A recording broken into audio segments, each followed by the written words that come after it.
This video has been brought to you by Azar, one of the world's biggest online streaming and video chatting platforms. Azar gives you the opportunity to meet and connect with people in your local area for free using just your mobile phone. We're in the studio right now. We're about to use Azar. I've been on this app for 4 months, yeah?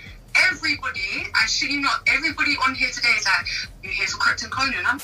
Finding someone interesting to chat to you has never been so easy. Use my promo link in the description to download the app and create a profile. It literally takes 2 minutes to get started. And for every UK download we receive, I'll be donating £1 to the NSPCC, who do incredible work to protect children from online abuse. So again, all you gotta do is click the link, download the app, and create a profile. Remember, every UK download can change a child's life, so what are you waiting for? Hello people, welcome back to the channel. We are back again this morning for another brunch. It is Wednesday, the 3rd of April, 2024. Big up all the real ones in the building. We are going to dive in. There is a lot to actually talk about, as we usually do, man. We've got interesting links with Joshua Kimmich. Apparently, according to the reports, allegedly, it's been reported that Kai Havertz has reached out to Kimmich to convince him to join Arsenal Football Club. There are other reports coming out as well, suggesting that Arsenal have prepared a contract offer for Joshua Kimmich. Wow. Arsenal are making it happen. Remember, it's April. We've only got about 2 months left before the summer window opens. Last year, Arteta wanted to get all of these signings done before July the 1st. He wanted to ensure they were going on that USA trip. Maybe it's the same situation again. And if that is the case, Arsenal will be in the pipeline right now making it happen. Or in the process, not the pipeline, in the process of making it happen, talking to representatives, putting the proposals on the table, speaking with clubs, figuring out figures, all of that type of stuff. So it's going to be pretty interesting to see what Arsenal do. But Joshua Kimmich, there's reports coming out, which we're going to read. Talking contracts, years, wages, all of that type of stuff. Levy, that fraud over in the other part of North London is... according to some of these reports, preparing to sell some of these shares in that Nando's club. Yeah, so we're going to touch on that.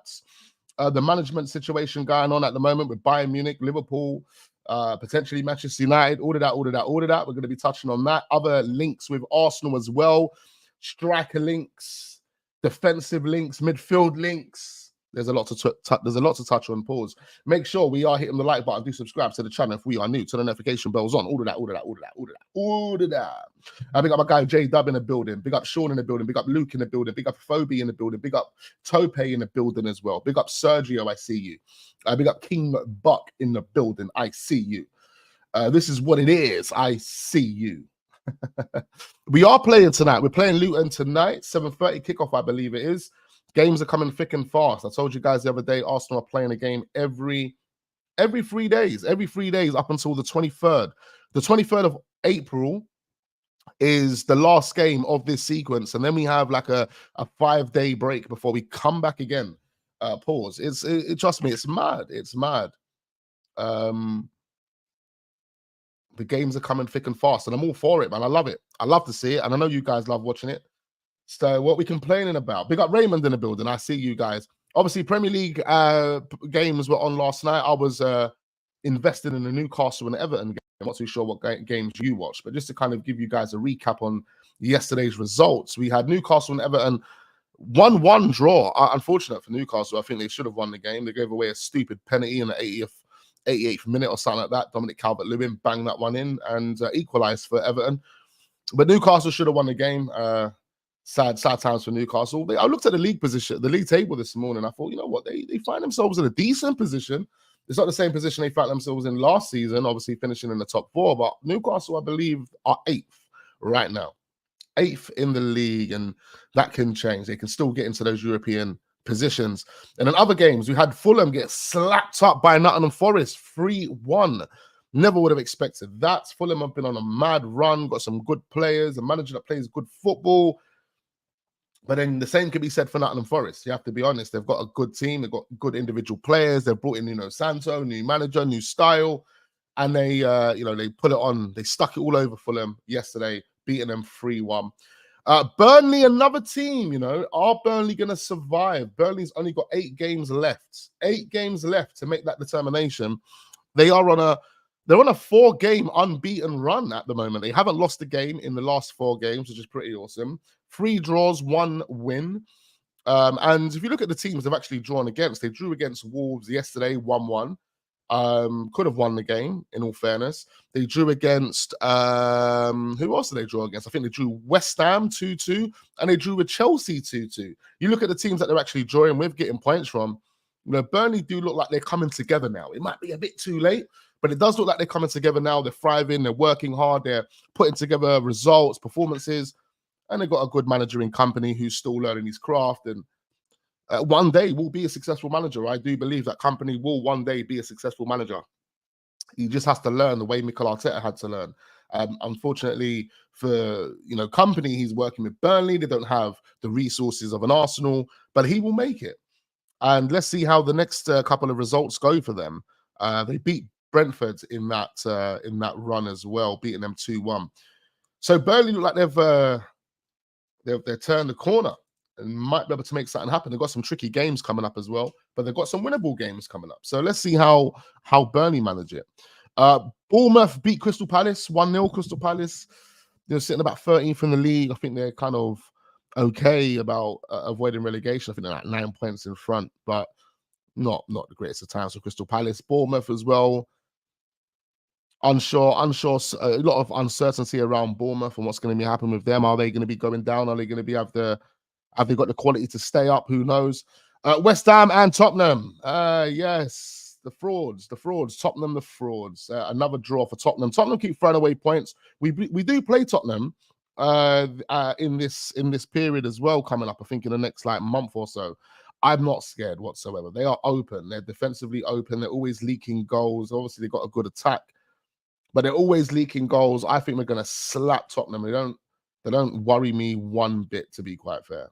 And then in other games, you had that was it. I think that was all the games that were played today. 5 games. Then we got games tonight. We got Brentford and Brighton tonight. We've got us tonight. Liverpool. I don't always do that. Arsenal and Luton. We've got Man City and Aston Villa tonight. That's an interesting one. We're going to be able to catch the second half of that, because that does kick off at 8:15. And then tomorrow you've got Liverpool and Sheffield United, and then Chelsea and Manchester United. Another interesting game that's happening in this game week. So they're the results. Big up every single one of you that watched the football yesterday. Let me know your thoughts on what was going on what game that you watched. But let's dive into the latest news surrounding the major clubs. We say the major clubs. The first team we're going to talk about are a bunch of frauds, ladies and gentlemen. These guys, Tottenham, Nando's FC. We're going to be talking about Nando's FC because according to the reports, Daniel Levy is ready to sell some of the shares of the football club. Now, I thought he was going to sell the whole club when I first read it. I thought, oh yes, they're going to get a new owner. Who's it going to be? I hope it's an owner that's worse off. Obviously, it clearly won't be, but Daniel Levy doesn't want to share all the pie, doesn't want to share that whole pie, doesn't want to sell the club. Daniel Levy is comfy, but of course he knows they need investment. If Tottenham are to continue to compete, they're going to need investment, and therefore Daniel Levy is now looking at investors to come in and help increase the value of their operation. Good news for Tottenham fans that they have seen an improvement in terms of their finances. The amount of money that they have generated over the past 12 months has seen, I think it's like a 21% or 17, in between 17 to 20% increase, which is pretty awesome for business. Daniel Levy, the Tottenham chairman, has revealed he is in talks with prospective investors about selling a stake in the club. In his statement accompanying the club's financial results to the year ending June 2023, Levy said Spurs needed new investments to reach their long-term potential. In September, the chairman told Bloomberg he had a duty to consider anything anyone may want to propose, although the current talks are understood to be over a stake in the club rather than the full sell. Tottenham fans might be disappointed with that. Levy's has a statement. He says to capitalize on our long-term potential, to continue to invest in the teams and undertake future capital projects, the clubs requires a significant increase in its equity base. The board and its advisors, Rothschild and Co. Interesting. Are in discussions with prospective investors. Any recommended investment proposal would require the support of the club's shareholders.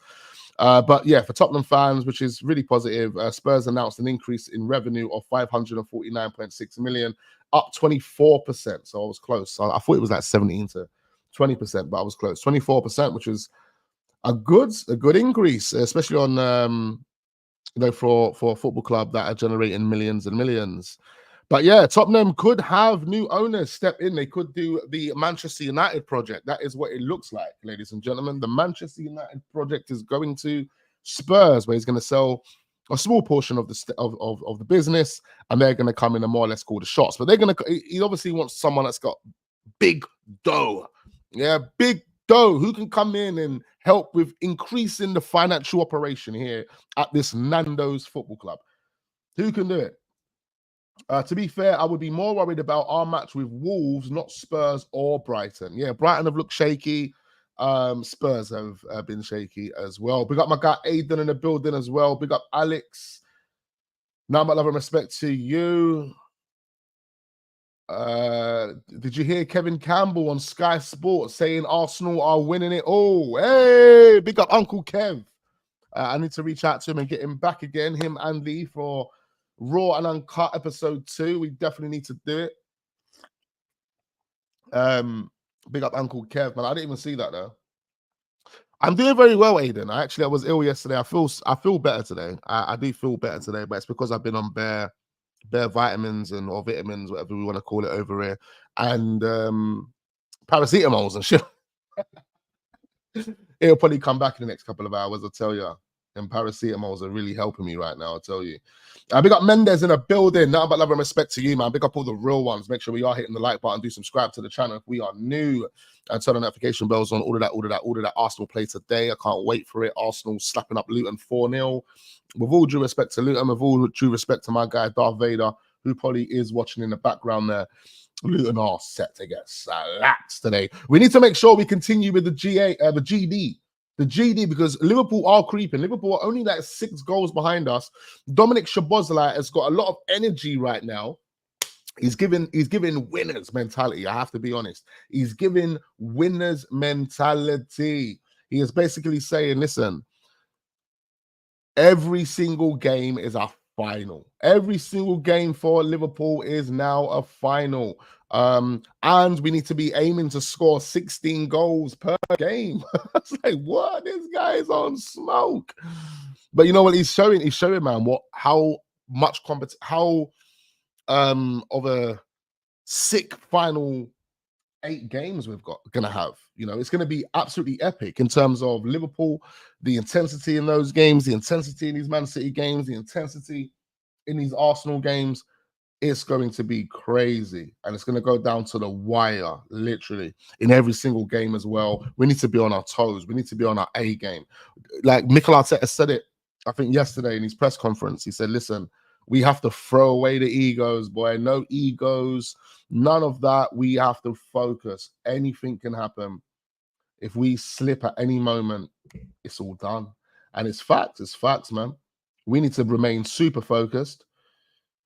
But we also need to match that same mentality that Dominic Szoboszlai is dishing out, because he is saying, listen, Liverpool ain't having it.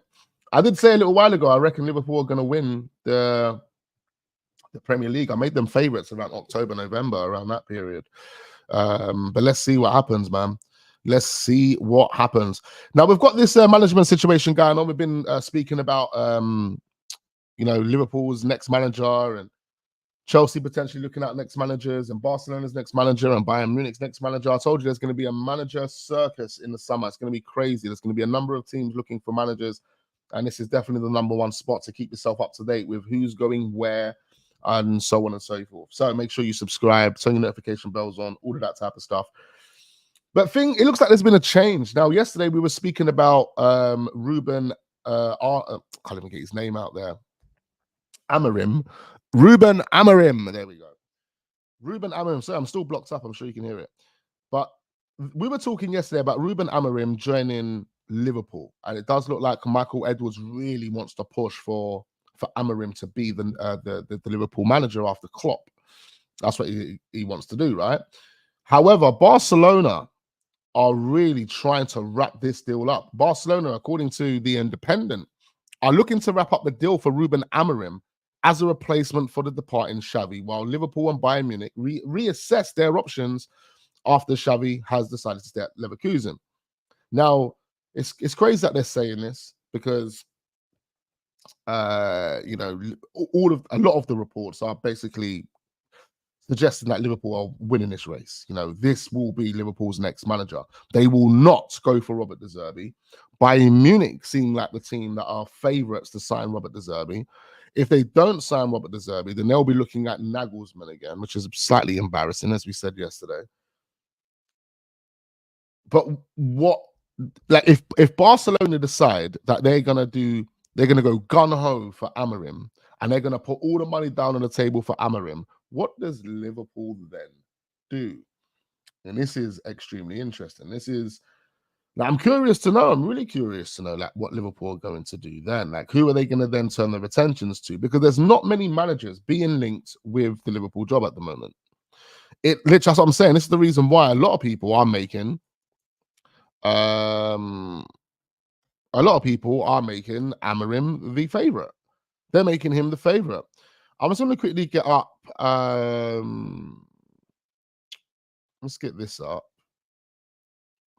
Let's see what the bookies are saying about the next permanent manager at Liverpool. I'm gonna get two of these websites up. Let's run through some of these comments while they load. Make sure we're getting our comments in, ladies and gentlemen. Just under 100 people locked into this. Make sure we are getting our comments in. Hit the like button, all of that type of stuff. Big up Russell. Big up Malvin. He says, could that Kimmich news be true? Because if I see Arteta project, he fancies like a 20, 25-year-old players. We'll have to wait and see. We'll obviously touch on that and see what the reports are telling us. But we signed Jorginho at 31. So you never know, bro. You never know. That's the mentality we all need, says J-Dub. Exactly. With Dominic Szoboszlai's putting it on the table. He's letting man know that he's not ramping, bro. He's not ramping. Okay, so the favourites. So who are the favourites to take over this Liverpool job? So it does again. Amorim emerges as the favourite to become the Liverpool manager. He's 4-6, and then you've got Robert De Zerbi 11-2. But then it's been confirmed by Fabrizio Romano that it's not happening. It's not happening that Liverpool will not approach Robert De Zerbi. Another person that could be in the race would be Nagelsmann. So someone that Bayern Munich are talking or back in discussions with again, according to these fraudulent publications. But he could be on the cards for Liverpool. And I mean, that could be a good move for him, a good move for Liverpool.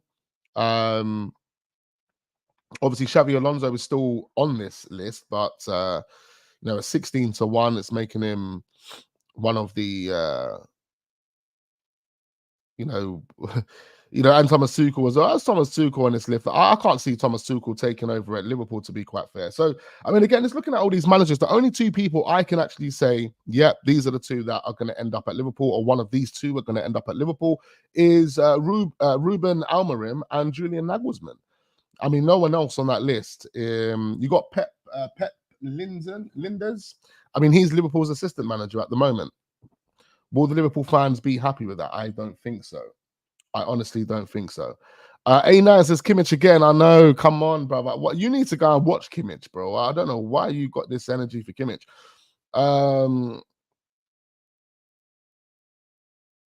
Big you up, Aiden. Much appreciate you, man. Each and every time. Come on, bro. It's hay fever settings wax. No, it's not even, bro. It's my throat. I don't know, man. It's definitely not. It's definitely not. But anyway. So yeah, man, it's interesting to see what happens with Liverpool, but I just thought I'll share that with you anyway. Barcelona looking to wrap up this deal. They want to get it done. They ain't ramping. Another fraud is Lisandro Martinez out injured again. And yeah, Karma strikes him down. Remember, he had this challenge on Bukayo Saka in a preseason friendly, blood. Tried to take Saka out in a preseason friendly. Even this guy says here, he didn't try and see if Saka was okay, didn't help him up. Nothing. Straight karma for this guy, innit? Straight karma. The guy's been injured all season. He's been a fraud. Yeah. Big up Man United, blood. Big up Man United. Them, man, I don't know, man. It's going to take them years for them to come back to normality. You know, what is normality now for Manchester United? Speaking of managers, obviously, we were talking about Amorim just a minute ago. Of course, we've got these three managers being linked with the Bayern Munich job. Even this fraud, Ragnick, is back. Ragnick is being linked. And then you've got Robert De Zerbi. So one of these three could be a manager of Bayern Munich come the summer. And then you've got Nagelsmann and Amorim being linked with Liverpool as well as Barcelona. So let's see how that plans out, man. I'm proper looking forward to this manager fiasco. It's underway right now. It is underway. Okay, what else are we talking about today, man? What else have we got going on? You know, it's a slow news day. I have to be real. It's a slow news day. So just more on Lisandro Martinez. He's actually out for another month. And then you got Kyle Walker will not be returning for the Real Madrid game. So it does look like Kyle Walker's sustained a crazy injury there. Brighton probably the best run club in the Premier League at this moment in time, ladies and gentlemen. Can't hate on Brighton. You only can appreciate what they're doing. Don't really want to watch this video. It's like 1 minute long, but just to kind of give you some background on Brighton, they are doing extremely well financially at the moment. Brighton announced a profit of 122.8 million after tax in their latest set of financial figures, with figures not even including the transfers they received for Robert Sanchez and Moses Caicedo, blood. So their next accounts for next season are going to also be in a profit, and they're probably going to be in more of a profit than they have been this season. 122.8 million, sorry. Whew. Can't even breathe with this block nose, bro. I'm telling you, it's a mad thing. That's crazy. You know what? Just based on that, I mean, Brighton, it will allow Brighton to start increasing the finances that they are now spending. They can increase it. Now, of course, it comes with them making the right decisions. The decisions that Brighton need to make. Because what Brighton can now do, Brighton can go into this summer and say, you know what? We're good to do 250 million. We're good to do it. But if they was to put that into place and they was to say, all right, cool, we're going to do 250 million on a squad, then they're going to need to make sure they bring the right manager in that's going to get them the results. And the results that they're going to need on the back of doing 250 million on a squad overhaul or on players in general is Champions League football, blood. Yeah, it's exactly the same thing that Newcastle went through. But then it needs to be sustainable up thereafter. So they need to make sure that they're turning over money and balancing things out, but also getting the results thereafter. But Brighton are in such a great financial position that if they wanted to, that this summer they can say 250 million for any manager that wants to come and manage this football club, blood. There you go, 250 M's for any manager. Jose Mourinho, do you want to come and take Brighton to the top, blood? Do you want to come take Brighton to the top? It's crazy, boy. These men are turning over crazy profits. Big up the guy Richard in the building. He says, late again, but I'm here, man. We appreciate you each and every time, bro. Come on, man. Lateness is greatness. We know this. I'm late for the streams nearly every day, blood. It's bad, bro. I don't even like doing it, but I'm late every day. Can't even tell you why, bloods. Can't even tell you why. It looks like Kepa is going to be returning back to Chelsea. The Real Madrid plan to renew the contract of the goalkeeper that we were being linked with recently. I don't even know his name. What's his name? Let me see his name. Lunin. Real Madrid are on the verge of renewing his contract, and therefore they will be sending Kepa back to Chelsea. And just one more thing before we go on to Arsenal news. I think we forgot to touch on this yesterday. So two more things. Newcastle are looking at Paolo Maldini to be their sporting director if Dan Ashworth joins Manchester United. He's expected to join Manchester United. And they will be looking to bring in Paolo Maldini. Now, this will be a big move for them. Not only was Paolo Maldini a world-class defender, but he's had great moments as a sporting director at AC Milan. And what other club was he at? Was he at another club? Who was he at? Can't even remember. But he's done a decent job, identified some great players, also won Syria as a sporting director at AC Milan. So, they're really looking at trying to make something happen at Newcastle. Dan Ashworth, questionable guy. He's brought in players without really doing the real due diligence on these players, and now they find themselves in a mess with Tonali. So good luck to Manchester United, and let's see what happens with this Paolo Maldini. Paolo Maldini, what a legend, football legend. And the last thing before we move on to some Arsenal news is West Ham. According to reports, West Ham have contacted Everton to sign Amadou Onana. Everton are asking for £60 million. West Ham are willing. I mean, it doesn't say it here, but there are some reports coming out. Let me see if there's no point finding it. I did read it late last night that West Ham are willing to trigger the price tag that Everton have put up for Amadou Onana, and that is, I'd say 100 million. I was going to say, what, they still got that Decky money, yeah?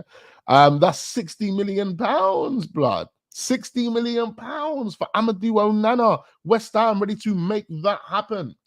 Will Onana join West Ham? Maybe Onana just wants to be at a London club. He doesn't care what London club it is. It could be Fulham. It could be Arsenal. Charlton, perhaps. No, it won't be Charlton. Millwall, perhaps. No, clearly not. But West Ham, definitely. West Ham, I mean, they're a decent position. They could still get European football this season. I think Amadou Onana is an improvement for them. And they would definitely be a good platform for him to build. Like even A9 says, West Ham would be a good move for him, 110%. That's it. You look at these players, they've got qualities, and you think, yeah, they could come in and do a job at your team, like Arsenal, using Arsenal as the team here, the example. But yeah, I don't think Amadou Onana is that guy. Amadou Onana is a good guy for maybe a Europa League team. But when you talk about Champions League team, I think it's a different level, blood. And Amadou Onana can grow and become one of those players. I see that quality in him. Coming to Arsenal, we could make him one of those players. But if you're asking me right now as an Arsenal fan, what do I want? Do I want an Amadou Onana, or do I want to go and get a Joshua Kimmich, someone that's proven in the Champions League, won multiple trophies, understands, elite football? I'm looking at a Joshua Kimmich because that's what we need at the moment. We need that type of experience. We need that level of quality to take us up. We've signed the guys in the Premier League now. We've signed the Ben Whites and the Ramsdales and the Premier League kind of proven players. We've signed them. Now what we need in this Arsenal team is we need serious monsters, mentality monsters, blood. We need winners and mentality monsters. Big up my guy Luke. He says we need Kimmich Wax. Big up Abdullah. He says we need winners. Absolutely, bro. Absolutely. Wax, he will be a Declan Rice replacement for West Ham. That's what I'm saying. They're not going to trigger that move for Calvin Phillips. Calvin Phillips has been one of the most fraudulent DMs ever. The audacity to stick his middle finger up to the young West Ham kids, those juniors, that all they wanted to see better performances. And you had the audacity to stick your middle finger up to them, Calvin Phillips. You really think West Ham are going to sign you after that? And then guess what? You're going to go back to Man City, and then you're going to get sold. You know what? When Calvin Phillips left Leeds, I said it's going to be the biggest mistake he ever makes of his career. I said it. People said, no, man. He's going to go to Man City. He's going to get a bigger paycheck. People talk about money. I said, bro, what are you talking about? What are you talking about? Is it as man focus? Is football all about money, or is it about you being successful as a football player? Like, which one is it now? Because people want to talk about money. Okay, Calvin Phillips might increase and double his pay packet, but ultimately, is he going to be successful at Man City? No, he's not. I knew it. I just knew it. I said if he joins Man City, he is going to regret it. And now look at Calvin Phillips. He is a scrub. He is a washed-up baller. Never going to make it again. He's never going to make it again. He's never going to make it again. After Man City, he's going to a dead team, and he's going to be the dead player that he is. That's what he's going to be. That's what he's going to be, bro. He will return to Leeds. That's what I would expect. That's what I would expect. But yeah, man, Calvin Phillips, don't even need to speak about that scrub. He is dead. He is dead, bruv. Dead. And I can't respect him after what he done on the other day, bro. You know, you got little kids upset that you are poor. Yeah, you put in poor performances since you've been at West Ham, and you stuck your middle finger up at those kids. Disrespectful, blood. Calvin Phillips, if you watch this, blood, don't ever disrespect. Don't even. Calvin Phillips, you get slapped, blood. I tell you, bro. Swing you round by your hair and dash you, blood. Nah, it's disrespectful what he done the other day, man. It's disrespectful. Anyway, we're going to move on. We're going to talk about some Arsenal news now, ladies and gentlemen. Make sure we are hitting the like button. Well over 100 people now locked in. We are ready for Arsenal. Fasten your seatbelts. Don't go anywhere. We've got a number of stories to touch on. Joshua Kimmich contract talks. Yeah, Kai Havertz is reaching out to Joshua Kimmich in order to make that happen. Oh, you love to see it, blood. You love to see it. Arsenal being linked with Adrian Rabiot again. We've got a lot to go through. What phase is Mikel Arteta in now? Asked the reporter. We've got reporters asking Mikel Arteta what phase he's in. Guys, comment down below. What phase are we in? Mikel Arteta also claims that Aaron Ramsdale is going nowhere. He's going nowhere. Aaron Ramsdale will not be sold, according to Mikel Arteta. Yeah, he says there's going to be a big reality check come the summer because Aaron Ramsdale will still be here. Wow, he's going to force him. Arsenal are also looking at some next striker called Artem Dovbyk, who plays for Girona over in La Liga. And as we do know, they've done extremely well. I don't really know the player that much, but we will obviously look at his numbers. And also, Mikel Arteta being asked about a new contract at Arsenal. I swear there's actually a lot to run through, blood. We can break these down into separate streams, blood, separate videos. But you know, when you're with Wax, we just do the hour and a half, just chopping it up. Waffle sessions in full effect. All right, where do we start? What bit of Arsenal content should we start with first? We're probably going to leave Joshua Kimmich to last, obviously. That's how we do. Okay, so Ekram Connor, he believes that Arsenal will start talks with Mikel Arteta about a new contract at the end of the season. Who at this moment in time would be happy with Arteta getting a new contract at Arsenal? I need, just so I know, just so I can gauge who wants Arteta to stay and who doesn't, put a 1 in the chat. If you want Arteta to stay at Arsenal, I need you to put a 1 in the chat. If you don't care about Arteta and you don't care, you just want Arsenal to win, just put a 2 in the chat. Yeah, put a 2 in the chat. Arteta new contract, 1. Stay, 1. You don't really care. You are happy for a new manager. Yeah, put a 2 in the chat. 1 or 2. It's really that simple, ladies and gentlemen. 1 for Arteta, 2 for non-Arteta. That's what we're doing up in here. Yeah, bang that in the chat. I'm gonna get to that in 1 minute. I'll give you guys some time to put those numbers in there. I can see them numbers coming in. 1 for Arteta, 2 for non-Arteta. But yeah, it looks like Arsenal will be in contract talks with Arteta. He was actually asked. Let me get it up. He was asked about contracts. He says, if I can get there in time. So he was actually said what Arteta said on his contract. He says, no, nothing. I am really happy. I still have a year in my contract. That's a long time in football. The players are happy. The club is happy. There's no issues. I'm just focusing on games and winning football matches. And that's the most important thing for me right now. So that's what Mikel Arteta says on his new contract. But who wants Mikel Arteta to stay and who wants Mikel Arteta to go? Big up Pepper in the building. He wants Arteta at the carpet. Big up Odin. He wants Arteta. Big up DD. He wants Arteta. We got Mafia boss Arteta in, gang. Arteta in, gang.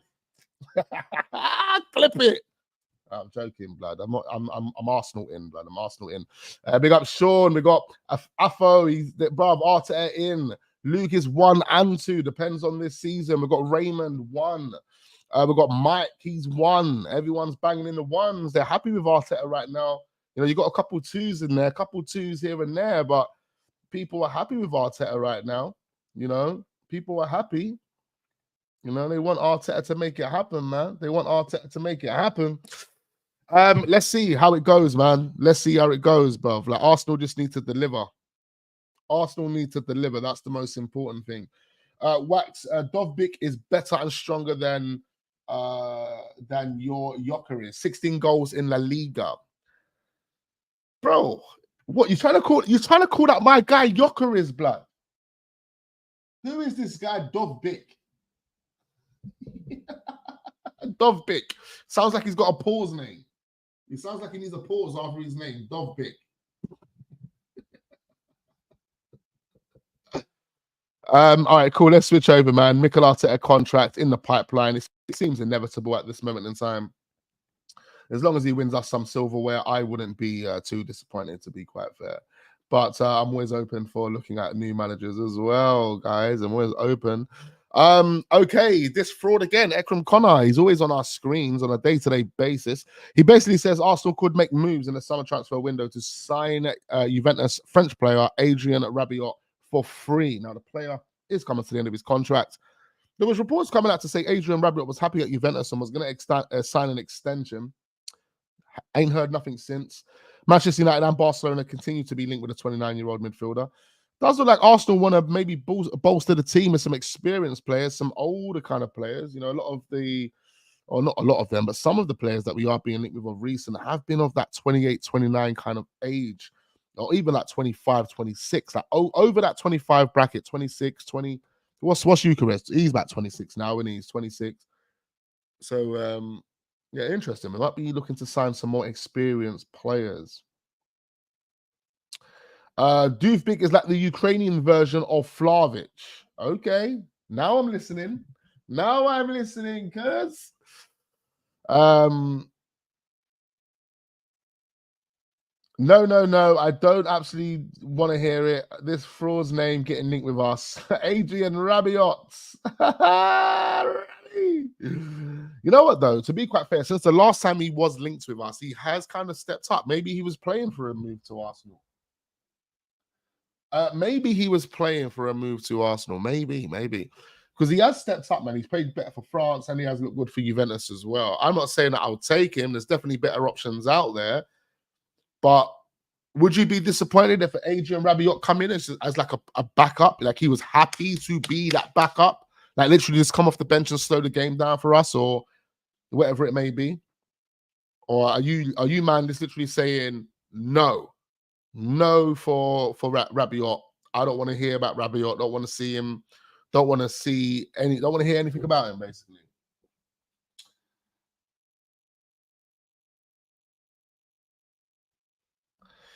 I know I hear you, Melbourne. Listen, I reckon if the Bravka, where's his name coming from, bro? The Bravka, you know, Duvbyk. Listen, he's got 16 goals in La Liga. Gyökeres is got however many he's got, right? I reckon if Gyökeres was playing in La Liga, he would do the same thing, bro. Like Gyökeres, man.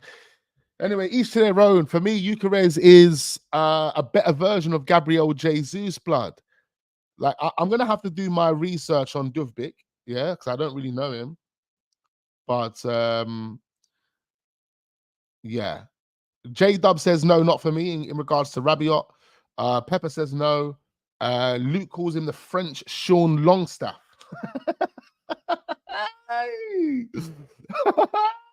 I love these ones, you know, when you give them their comparisons, but they're a different nation from man. So it's like, yeah, this is the English version of Lacazette. Who was we calling Lacazette though?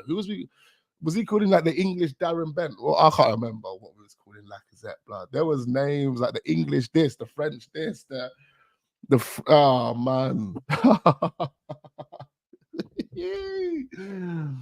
Nay and no to Rabiot. Man said the French Sean Longstaff. This is what I'm saying. This is funny vibes, man.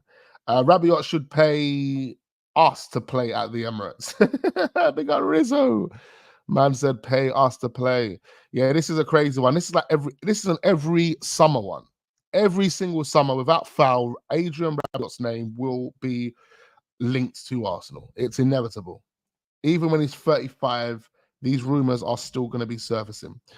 Okay, what else do we have?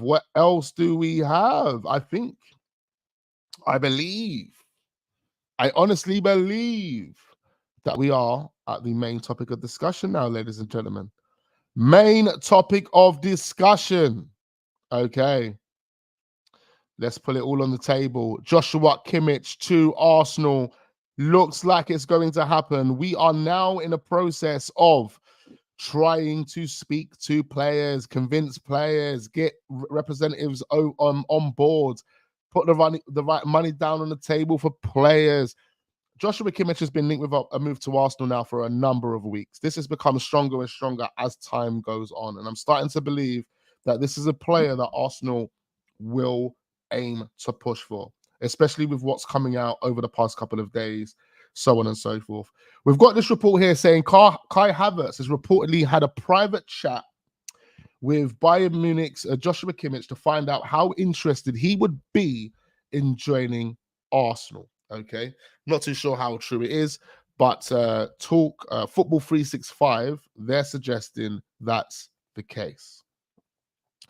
Now, Joshua Kimmich has come out recently, and this also compels us to believe that Joshua Kimmich is ready to leave Bayern Munich. He is open to listening to offers, and there would be a strong possibility that if that's the case, then right now, as we speak, he would be not only in conversations with Arsenal, but in conversations with various different other teams to figure out what the best move would be, what the best financial package would be, all of that. And that's exactly what the agent of the player and the intermediaries would be doing right now.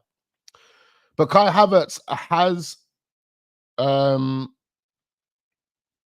reached out to the player. Now, if Kai Havertz is reaching out to the player, there must be something in there to suggest that Arsenal have put together a plan or a financial package whereby, Kai Havertz can kind of tell him a bit more about it.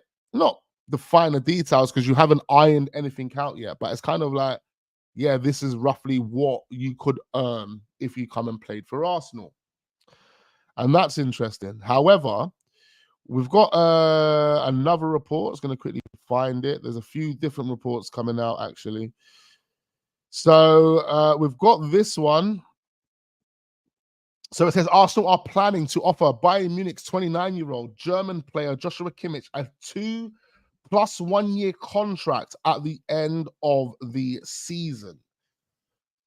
So Arsenal are planning to offer this guy a contract at the end of the season, 2 years, similar to what they've done with Jorginho. 2-year deal, 1 year extension.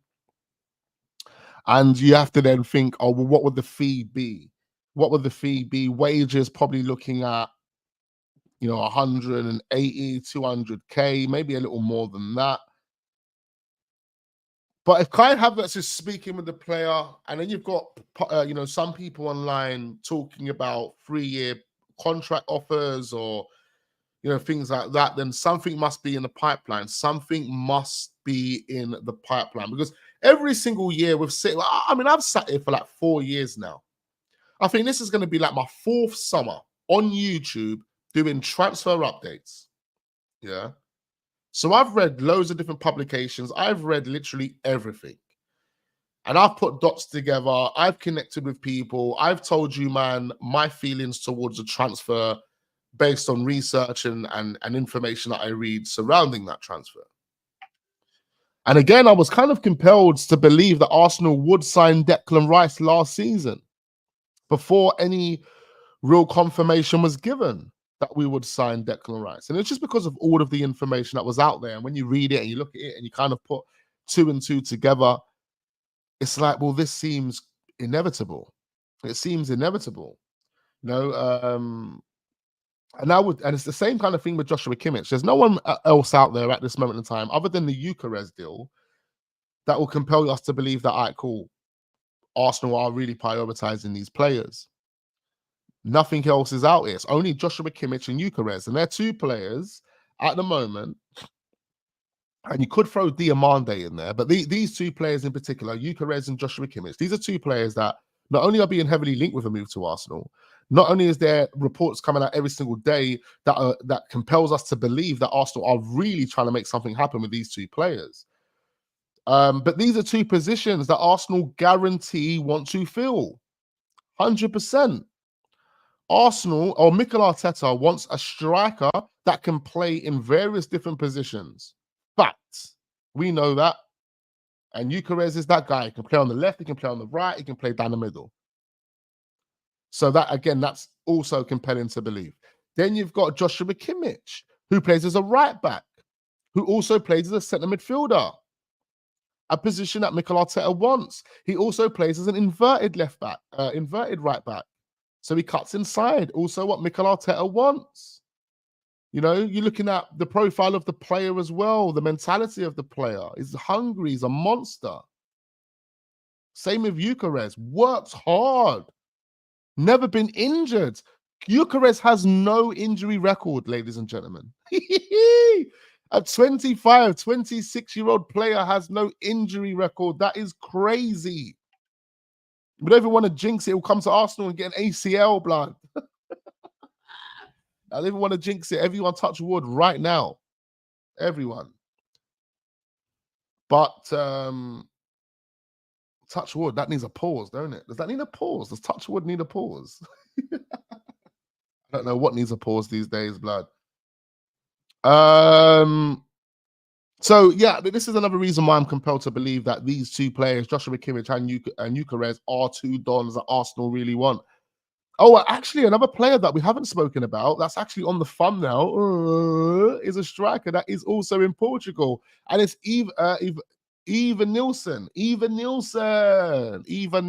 touch on Evanilson. He'll be the last topic of discussion then, I guess.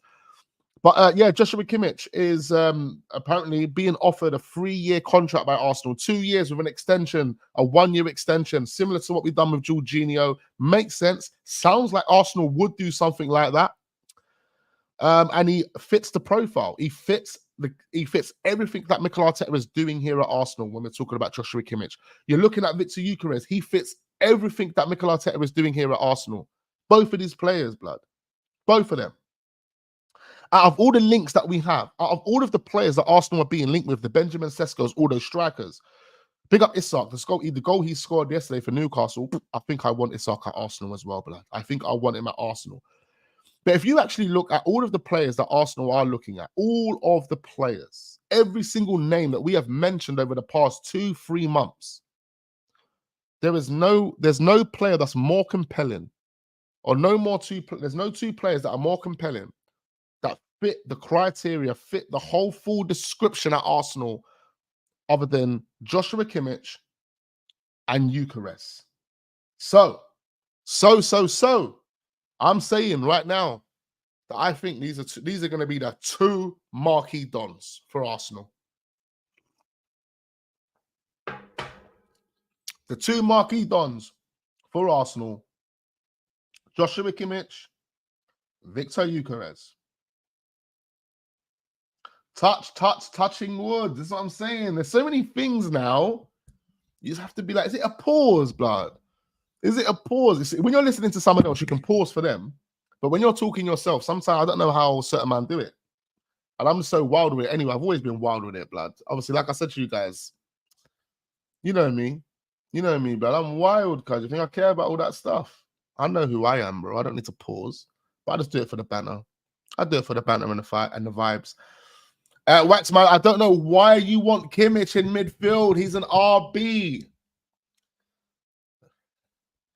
Because he can play in midfield. Bro, Why do I want Kimmich in midfield? I'll tell you why I want Kimmich in midfield, blood. Because of his passing range, blood. His passing range. You see, you know, Pep Guardiola is the best manager in the world for a reason, bro. He's the best manager in the world for a reason. Okay? He made Joshua Kimmich.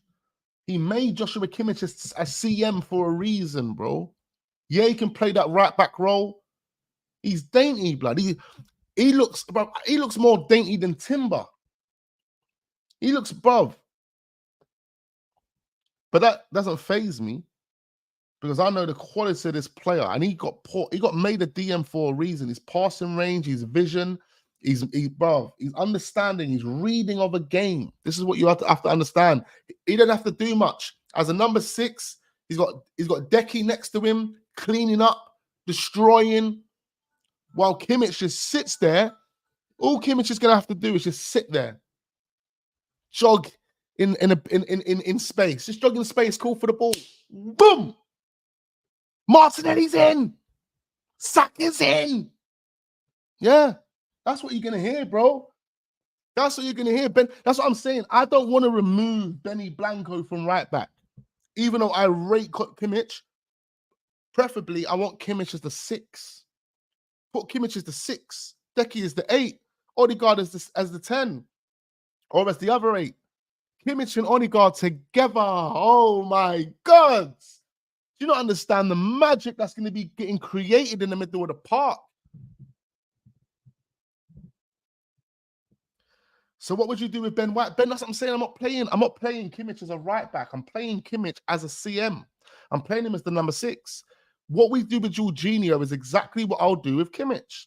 That's the role I'll give him. Jorginho, my friend, you're back on the bench. Kimmich is the new number 6. Decky right next to him. You know? To be quite fair, I would probably play Kimmich as the number 8 and put Decky as the number 6. Because for me, Kimmich has got more tenacity, blood. Yeah? Kimmich has got more awareness. And I say this in a sense of, if you play Kimmich as an 8, he's creative awareness and understanding, right? He'll be unlocking doors. As long as we can give him the time and the space that he needs on the ball, bro, he be unlocking doors. The space that Declan Rice gets on the ball as the number 8, if you give that to Joshua Kimmich, bro, you will see, he'll be putting through passes that nobody would have seen. Nobody would have seen them. Yeah? See, look, A9, bro, see, the man's laughing. Kimmich is an 8, bro. You don't get it, bro. You don't get it, blood. Man, I've watched Bayern Munich, and I've watched Kimmich more or less play so advanced, yeah. He's destroying teams.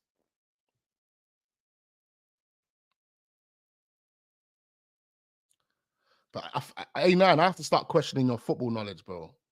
I have to start questioning your football knowledge, bro. Tope, man, talk to your boy. Talk to your boy A9, cuz. Talk to your boy A9, bro, because this guy is moving wild, blood. Man says he's not got passing like that. A9, you don't know who Kimmich is, bro.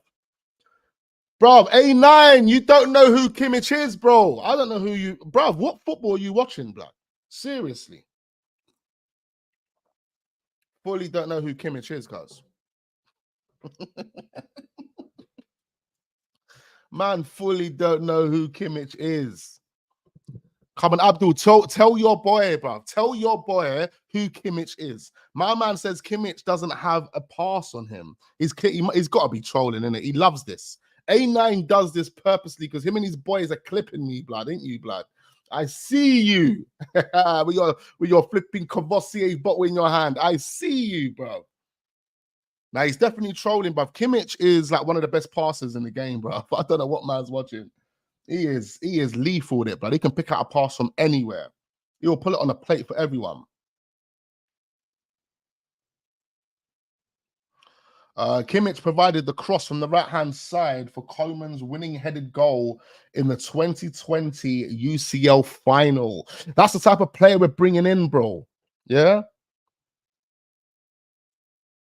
The man said, I don't know who Kimmich is. Bruv, you're talking like you don't know who Kimmich is, cuz.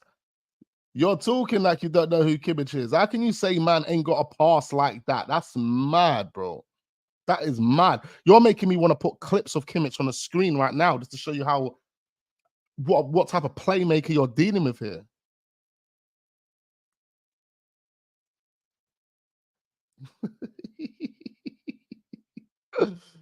Ah, blood.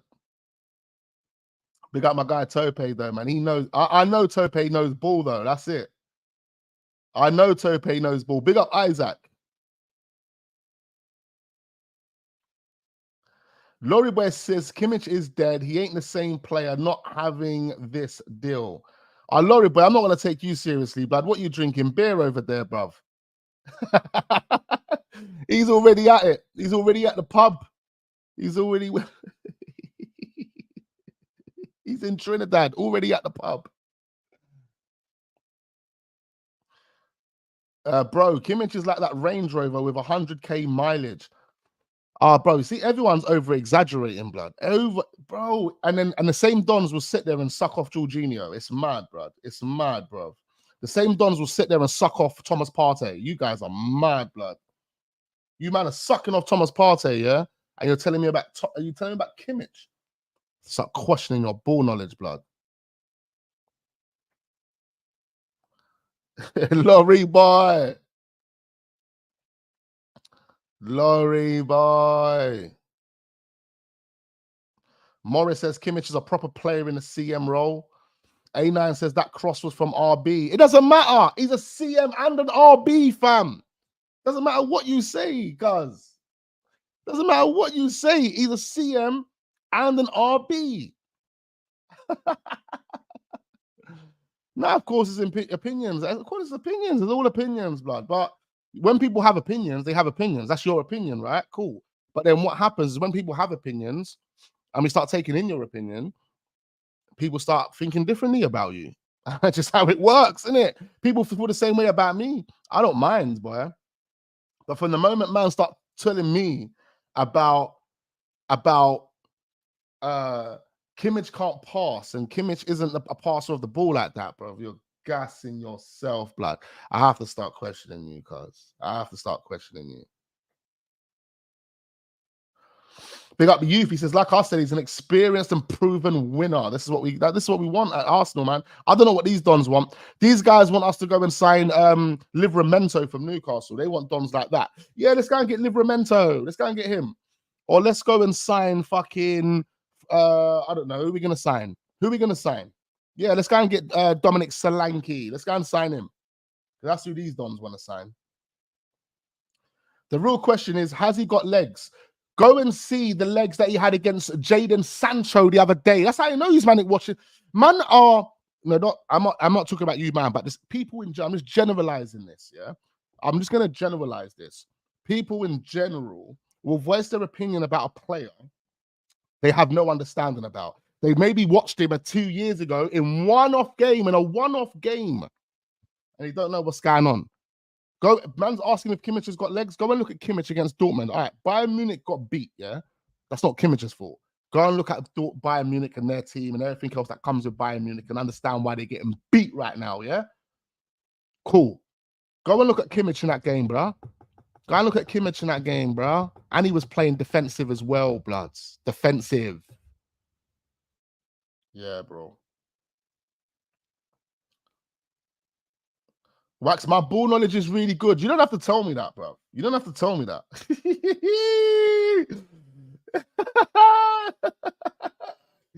Hey, we got the gang in the building.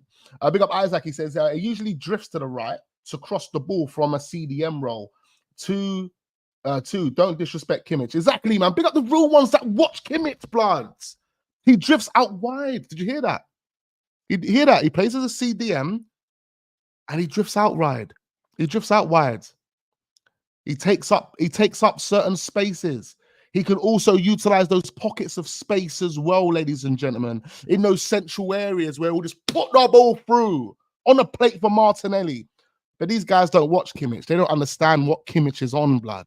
Man wouldn't be raving about Kimmich if Kimmich was a dead player, blood, or if Kimmich wasn't that guy. Kimmich is a baller. Anyone that disagrees with that, as I said, it's an opinion, but oh my God, your ball knowledge is questionable. Kimmich is a baller. Pick up all the real ones that understands, blood. Tuchel said he's not a 6. Yeah, Tuchel doesn't know what he's doing at Bayern Munich. Hence why he's allowed Bayern Leverkusen to win the league, unbeaten at this moment in time. And he got slapped by Dortmund, his ex-club. His ex-club slapped him. We don't want to hear what Tuchel's got to say. Tuchel don't know what he's doing. Remember, ladies and gentlemen, when you're judging these players and you're looking at players and you're looking at what the systems and you're looking at the way they're playing and what their manager's doing, don't let that cloud your judgment on how qualified a player is. If Tuchel wants to use his 6 as a flipping shield, if Tuchel wants to use his 6 as an anchor, if Tuchel wants to use his 6 as, just a brick fucking wall, yeah, a defensive midfielder, a proper defensive midfielder, then would he use Joshua Kimmich to do that? No. Yeah? No. Yeah? So, yeah, when people say, oh, but he's using this player over Joshua Kimmich in the 6 role, it's all about systems. It's all about styles of play. It's all about how the manager wants to play, blood. You know them way there. It's all about how the manager wants to play. So if a manager's using a different number 6 to Joshua Kimmich, it's because that Joshua Kimmich isn't tailored to the way the manager wants to play. Now, you're all Arsenal fans in here. Cool. You're all Arsenal fans. You understand our system. I'm sure you do. You're not that stupid, are you? You understand our system. So you understand, if you understand Joshua Kimmich and the type of player he is, and you understand our system and the way we play football, then you will know, my friends, you will know that Joshua Kimmich fits into our 6 role. He also fits into our right back role. He potentially fits into the left back role. He fits into all of those roles. And you can just tell by identifying the player and looking at the football that we play. We play, my guy. But oh yeah, I forgot. People don't have great ball knowledge. They watch football, but they don't really understand what's going on. They just think it's a bunch of men running around the pitch with like chicken headless chickens running around the pitch. Wax, there was a ticket for tonight's game. I was trying to call you, but it's gone now. Never mind, Schooner Muttley. I'm not even well anyway, so I wouldn't even want to be around anyone. Tuchel won the Champions League. Absolutely, man. Pragmatic football takes you a long way. Pragmatic football can take you a long way. And Kai Havertz can get you winners, okay? And Kai Havertz is now with us. And he's convincing this Don on the screen, who A9 hates and the rest of the gang don't really appreciate, convincing him to join us. He's going to come over. And everyone's going to be getting Kimmich on the back of their shirt. But like, oh my God, Wax, I can't believe it. Wax, I can't believe it. Abdul Rahman says, Real Madrid want Kimmich to replace Cruz. I mean, yeah, of course. Obviously, real guys who understand football will understand what type of player he is and then know what type of position you would want to play him in because you understand the qualities that he has. But not everyone has that understanding, Abdul. Not everyone has that understanding. They don't get the quality of players all the time. They don't get it.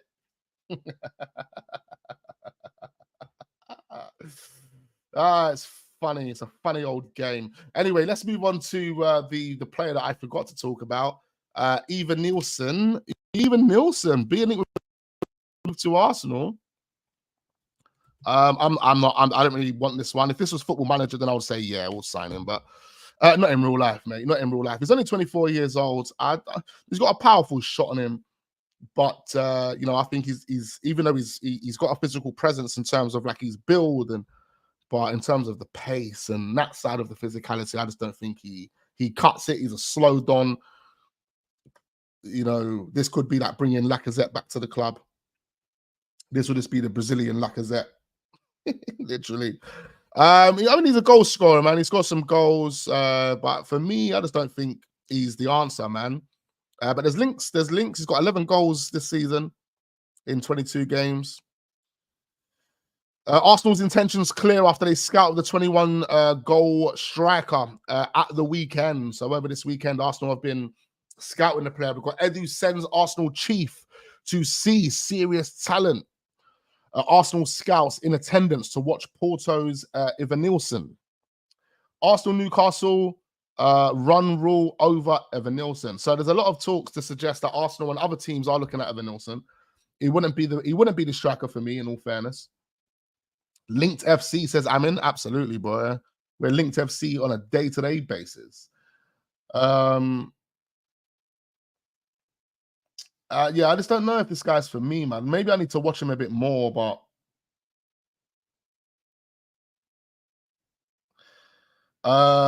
the question is, why would you sign Kimmich over Fofana or Palhinha that Bayern wanted? Well, firstly, Kimmich is probably the same old age as Palhinha. Secondly, Kimmich has won way more in his career than Palhinha. Yeah, what has Palhinha won in his career? What has he won? Yeah, he's done well in the Premier League for a mid-table team, cool. But we're talking about winning UCL, blood. Yeah, we're talking about players that have got the experience to win the UCL, that have actually done it before. That's why I want Joshua Kimmich, blood. I'm not saying I don't want João Palhinha, but you're telling me Kimmich over Fofana and Palhinha. Bro, I'm taking Kimmich all day. You man are disrespecting Kimmich too much, brother. And when Kimmich joins, and then you're sucking him off, bro, I'll slap you in your face and I'll tell you, don't fucking come over here and start sucking off my don. Pause, yeah? The same way man tried to disrespect William Saliba, now everyone sucks off William Saliba. I see you, dons. You fucking frauds. Yeah? Don't come and fuck with my dons. My dons, yeah? My dons. My dons. That's right, blood. Kimmich is a winner. Absolutely, blood. Pause. Bare pauses. That's what I'm saying, though. That's what I'm saying. Bare pauses.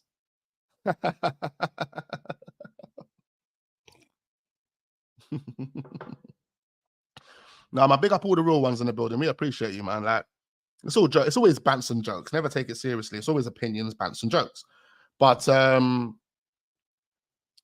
know, it's the same. Like everyone, I remember William Saliba is the perfect example. People used to butcher me. People used to tell me, "Oh, you don't know nothing about William Saliba. He plays in the French league. It's a shit league." All of that talk for then 24 months later to be claiming he's the best centre back in the world. But oh no, actually, Wax, you don't know what you're talking about. You don't know how to identify talent, do you, Wax? No, you don't know. You don't know. Oh man, I'm telling you, bro. Kimmich has got that pace and physical. This is what I'm saying, bro. Go and see what he done to Jadon Sancho the other day, bro. Jadon Sancho couldn't get in behind past him. And Jadon Sancho apparently had a good game. Okay, cool. Oh, you know what you're gonna make? You know what you guys are gonna make me do? You know what you're gonna make me do, and I might even do it straight after the stream, blood. I'm gonna do a Joshua Kimmich reaction video, blood. Off topic, Prime Yaya Toure or Vieira. Don't be biased. I'm not even being biased. I would go with Vieira, bro. I would go with Vieira.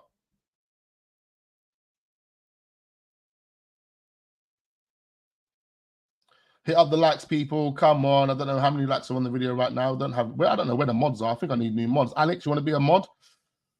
We've got Alex. I'll put you as a mod, Alex. Send me a URL, buddy. Naga, I'll put you as a mod as well. So send me your URL. I know you guys are in the WhatsApp group, so just WhatsApp me your URL, man. I'm going to make you mods because you're in it daily. Wax, even Arteta is clearing his name of Saliba. There you go. Bro, Sancho ain't Sane or Ribery. It doesn't matter, bro. It doesn't matter. The point is that Sancho couldn't get in behind him. One person mentioned earlier, is Joshua Kimmich fast? Well, I know Jadon Sancho has pace, blood. He has pace running with the ball, and he couldn't get in behind Joshua Kimmich. Joshua Kimmich had him on ropes. Literally blocked every single shot that Jadon Sancho had on goal, which means that Joshua Kimmich read every... And Jadon Sancho was trying to do step overs. He was trying to turn this way, that way. He was trying to run Joshua Kimmich ragged. Do you really think Joshua Kimmich folded? Do you think he lapsed any moments of concentration? Do you think he lost focus? No. Jadon Sancho couldn't get in behind him. That's what I'm saying, bro. You can't disrespect him. You put Joshua Kimmich in our system. Forget Bayern Munich and what Thomas Tuchel's doing over there. You put Joshua Kimmich in our system, bro. As a right back or as a number 6, he cooks.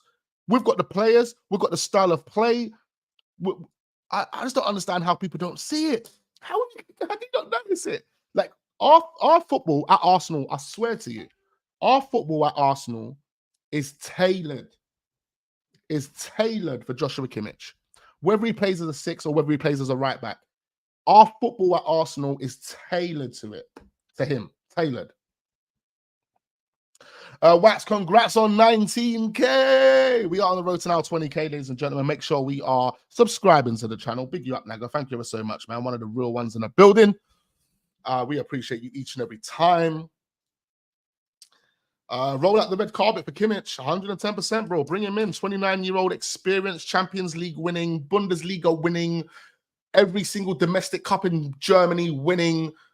Bro, I'm pretty sure he was even a part of Germany winning the World Cup in 2014, I'm sure. He was a little young buck. Yeah? Telling me. Joshua, don't worry. Everyone get a song ready for Kimmich. Get a song ready for him, blood. Yeah? Get a song ready for Joshua Kimmich. Big up JJ. Says Liverpool on to their third choice replacement manager after being turned down by the first 2. I know it's crazy. Big up Jay, man. JJ. It's interesting to see what happens with Liverpool, man. Amorim looks like he's going to Barcelona, according to today's reports. Again, they can change tomorrow. They can change tomorrow. And then you've got Nagelsmann back to Bayern Munich, Robert De Zerbi to Bayern Munich, and then you've got Nagelsmann to Liverpool. I don't know what's going on. Proper circus. Wax, the URL is in the WhatsApp group. Thank you ever so much, my guy. I will add you, my guy. All right, let me just read some of these comments and then I'm going to wrap this. It's been an absolute vibe session today, man. Big up the gang, man. Big up the gang. Big up the gang. Flipping hell. Arsenal tonight. I'm looking forward to it, man. I might even do a watch-along, blood.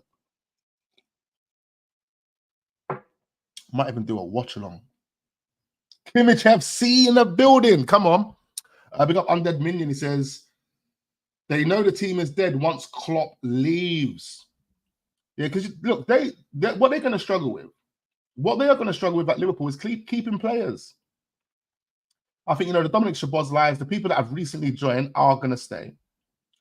But then you're going to see, I think Mo Salah is going to walk. I think there's going to be a massive transfer for Mo Salah. I think they already know there's a massive transfer for Mo Salah. They're just not talking about it. They don't want to disturb the process they're going through of trying to win this Premier League right now. They want to win the Premier League. Once they win that Premier League, then guess what?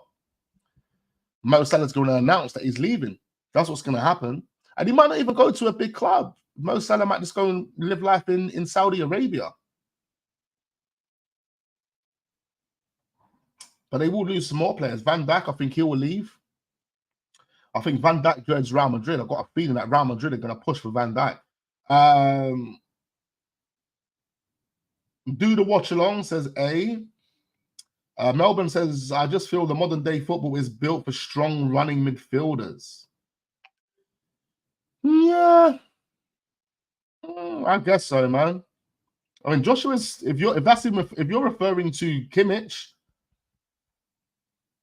then Kimmich can run, bro. He can run. Lushane says, De Jong or Kimmich, choose one, Wax. I'm choosing De Jong, fam. I'm choosing De Jong. 115 million comfortably from Saudi for Mo Salah. 110%, man. Liverpool are... If I was Liverpool, I would try and cash in on Mo Salah right now. Just try and cash in on him. Get him out the door. Give the new manager the firepower to go and revamp that attack. Revamp that number 6 role. They're going to need a new number 6. They're going to need a new striker. Unless the new manager runs with Darwin Noodles. But then I personally wouldn't be happy with running with Darwin Noodles as the number 9. He'll miss a bag of chances. He'll miss bare chances, blood. So they need a new striker. Gakpo is shit. Gakpo is dead. This is the reason why I've said forget those dons in the Eredivisie. If anyone comes to me and says, "Oh, Eredivisie," remember Gakpo. Gakpo was being linked with a move to Arsenal. He was heavily being linked with a move to Arsenal. Everyone was gassed about Gakpo. He's come to the Premier League, played for Liverpool, can't even get into their starting 11, comes off the bench, looks shit, blood. Looks like he's playing the game in slow motion. Doesn't even know what's going on. You know what it is? Because the football over here is way too fast for these man's brain. These mans can't think quick enough. You remember Granit Xhaka? It took Granit Xhaka how many years? How many years for Granit Xhaka to start thinking faster on his feet? It took him about 4 years for Granit Xhaka to start realizing he had to think faster than he was initially. You know them way there. Muazzam says De Jong is slow. I don't know, but listen, I've seen De Jong burst, bro. I don't know, man. I think everyone has a different eye, blood. Everyone sees different things, bro. The last time I watched De Jong, he wasn't doing much running, but there was one moment in the transition for Barcelona where he grabbed the ball in his own half and he took on about 2-3 man and put the ball on the plate for someone. I can't remember who he put the ball on the plate for. He took it from his own half, took on 2-3 man, put a lovely ball on the plate. He looked like he could run.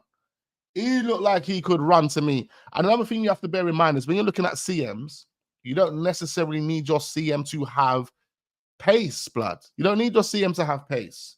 You need your CM to be a fast thinker, to be a good passer, to have great vision, to have eyes in the back of his head, to have great positional awareness and great positional skills. A person that can kind of dictate. That's what you want from your centre midfielder. You don't need a centre midfielder that can run 100 miles per hour. You don't give a fuck. Tell me one centre midfielder in the past that was fast. No one's really been fast, man. Fabregas was slow, blood. When Fabregas was trying to sprint, I thought, bro, this guy's about to get clamped. But guess what? It's the techers and the mentality that get you through those obstacles, blood. Look at Pirlo. You see Pirlo weren't fast, but Pirlo looked fast in moments because he was good on the ball. He could turn very, very quickly. You don't need to be a sprinter as a CM. You don't need it. Most CMs are slow. This is what I'm saying. You're the guy that looks for the runners. That's what the CMs do. The CM, they have the most stamina on the pitch because they need to cover a lot of distance, of course. They don't need to be fast sprinters or anything like that. They just need to have the vision. They need to have the pass and the positional awareness. That's really important for a CM. If you don't have the positional awareness, bro, you'll be getting outrun in midfield like Lokonga was. Remember when Lokonga was getting outrun in midfield? Bro, that's because he had no positional awareness. He didn't know what was going on around him. He wasn't aware of the space that he had around him, the time that he's got around him. You see Pirlo, Xavi Alonso, all of these guys that man can mention, Cesc Fabregas, all those guys that played CM, whether it was DMCM or CMAM, none of them were fast, but what they had all in common was vision, a sense of awareness and space, positioning, the pass. They had that. They anticipated the right moves. They knew when to pass. They knew when to run. They knew when to tell man to run. That's what they had. That's what you're going to get from Kimmich. That's what you're going to get from Pirlo. I wish we could have a Pirlo. I was watching Pirlo highlights the other day saying that. Bobby was the Messi of DMs. Messi. The way Pirlo was moving on the ball, back in his day, he was the Messi of midfielders, blood. Pirlo was incredible. Deco, Xavi, there are so many names to mention. None of them were fast, blood. They were all decent pace. None of them were fast. Again, I can't remember the last fast CM. Who was a fast CM? Does anyone remember a CM that was super duper fast? Paul Scholes definitely wasn't fast. Valverde is rapid, to be honest. Okay, I'll give you that one. Valverde is definitely got some pace. Yaya Toure wasn't fast, but he was fast. Yaya Toure was an illusion. but it was like the best an illusion. Like, I swear down, this guy was like some uncle, but just doing up numbers. And he was like Kevin De Bruyne, Patrick Vieira. Who else could you say? Who else could you actually put in there? You could probably even put Paul Scholes in there. Like, you could probably say those three players mixed all in one. That was Yaya Toure. Ha! What a player. What a player. Valverde is a cam. Vidal was one of kinds too. Time he was quick and aggressive. Yeah, Vidal, it was hard, bro. Legend in the game. Seedorf, Edgar Davids. I mean, Edgar Davids was fast. Seedorf was fast. But then even Seedorf was a very versatile player. Seedorf was originally a winger. For those that don't know, Seedorf was originally a winger, okay? He was a winger that could play as a 10, but he was playing on the wings a lot of the time back in his day. And as he got older, he done a Ryan Giggs on, man. Remember, Ryan Giggs was a winger and started playing DM. You know, but when Seedorf started playing DM, he definitely wasn't fast. It's just that he could read the game extremely well. But you see Seedorf as well, he's just a versatile player. You can play him in every single position in midfield, bruv. And he could play every single role, fam, from the 10 to the 11s to the 6s. Like, he could play everywhere. Gattuso wasn't fast, exactly. He was just an aggressive guy. Essien wasn't fast. There you go, man. So look, we've clarified it, man. You don't need to be a fast CM, bro. You don't need to be a fast CM, bro. Yeah, man. Abu Diaby. He had a bit of space. He had a bit of pace on him, Diaby, man. He had some pace on him. All right, guys. I think I'm going to wrap this up now. It's been an absolute pleasure. Make sure we are hitting the likes.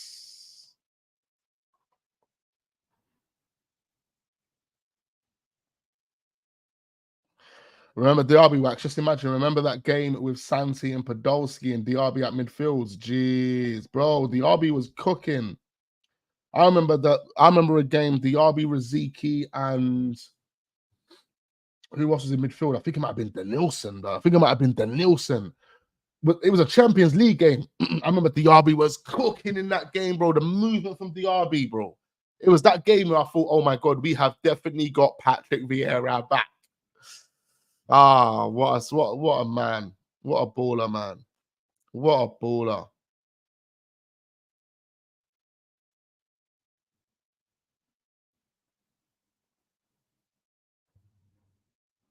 Wax, as a CM, all you need is positional awareness. Bro, that's what I was saying to man. It's not all you need. I mean, there's so many attributes that you need for a CM. The CM, in my opinion, the CM is probably the hardest position to play on the pitch, blood. For me, looking at the CM role, it comes with a lot of intelligence. Like, you need intelligent players to play in your CM role. Intelligent players. Players that can read the game, players that have a clear understanding of tactics and things like that. Then they need, the physicality. When you're looking at physicality, you need stamina, obviously a bit of pace. But the main kind of attributes for a CM really is obviously the positional awareness and ability to kind of put yourself in the right positions in that central area. But the ability to be able to pick up those passes and keep play ticking as well, blood. Yeah, you'll find that a lot of CMs can do both defensive and offensive jobs. So, defend and attack. So it's one of the most hardest positions on the pitch to play, blood, in my opinion. CMs and fullbacks are tough. Yeah, but even fullbacks. The last time I was playing football, I was doing that fullback, bro. I was making runs, trying to get in behind. And then when we were getting hit on the counter attack, I was still sitting in behind. I was not trying to get back. I ain't trying to trap back. I got done screaming at me like, "What? Get back! What? Your man! Bro, see, football gets you so angry sometimes. I'm like, bro, don't talk to me like that. But you got to take it, man. You got to take it, innit? Bro, the last time I played at fullback, I was getting outrun. I can't lie to you, blood. The physicality wasn't there for me, blood. It wasn't there for me.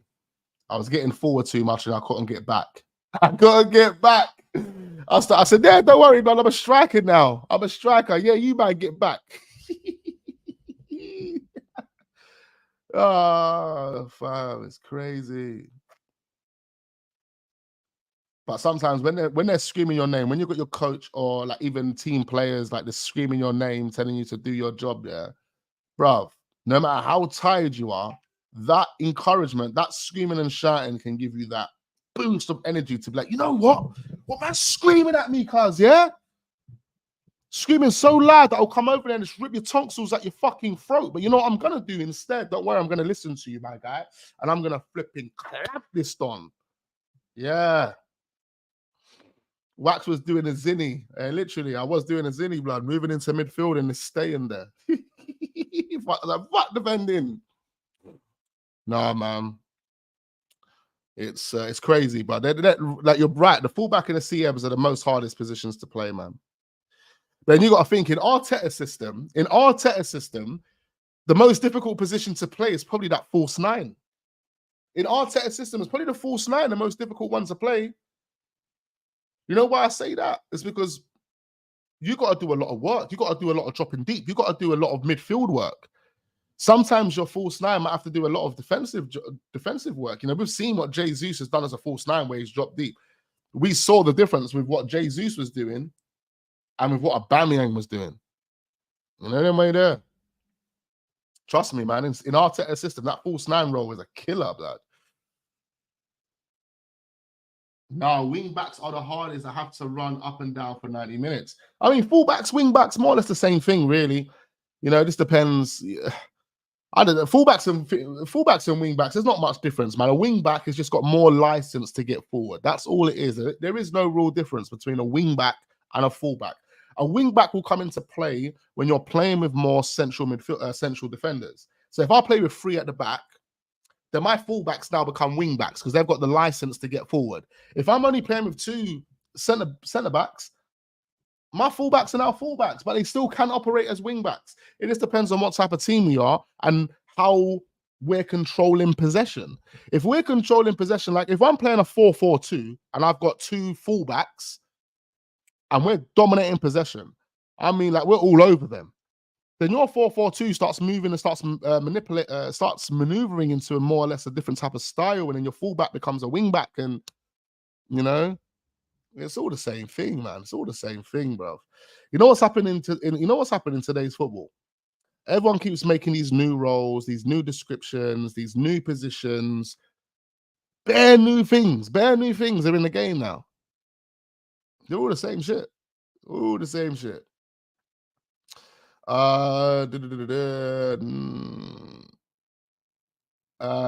Scout Artem Dufbik and Edison from Atalanta. I'll look at that Dufbik guy anyway. Marcus Senna. I do remember the name, you know. That name does ring a bell. I think it was a DM, Black Don, wasn't it? Let me quickly see it. Marcus Senna. Yeah, I knew it was a Black Don. There you go. 47, Portuguese. Yes, I do remember this stuff. Spanish, not Portuguese. He probably is Portuguese, though. Just looking at his name, he probably is Portuguese. Oh, he's Brazilian. But he played for Spain. Oh, so he is a Portuguese, Spanish Don. I thought so. But I do remember him, actually. I do remember him. Marcos Senna. Definitely a DM, wasn't he? Villarreal. There you go. See me, I need people to trigger my memories for me, man. I told you that's the Cali packs. Yeah, no, I do remember him. Timber's brother is like a Wijnaldum regen. Interesting. All right, guys, it's been an absolute pleasure, man. Big up all the real ones in the building. Make sure we are hitting the like button before we leave the stream. We will be back again. I might do a watch along for tonight's game. I'm not going to promise it, but I've got the graphics and everything ready. So I actually want to do it, man. But I need to see if I can find the time to do it. People are like, bro, you're ill. How you ain't got no time? You ain't doing nothing. Nuri Sahin, that Turkish Don, he was a baller. There was a few Turkish ballers. There's still one out there now. What's his name? I don't think he's kind of reached the heights yet. What's his name? Erztech or Erzstark or something like that. What's his name? There's another Turkish baller, blood. I would not be now. I won't be able to pronounce it, but it's going to start showing me places in flipping Turkey, blood. Yeah, Turkey's got some good players, man. Yeah, they've got a guy called Emery. Arde Güler is another one, of course, but they've got another guy called Erstark or something like that. Man, he's a striker. Erzon. Oh, I can't get it out, bro. I don't know what I'm talking about.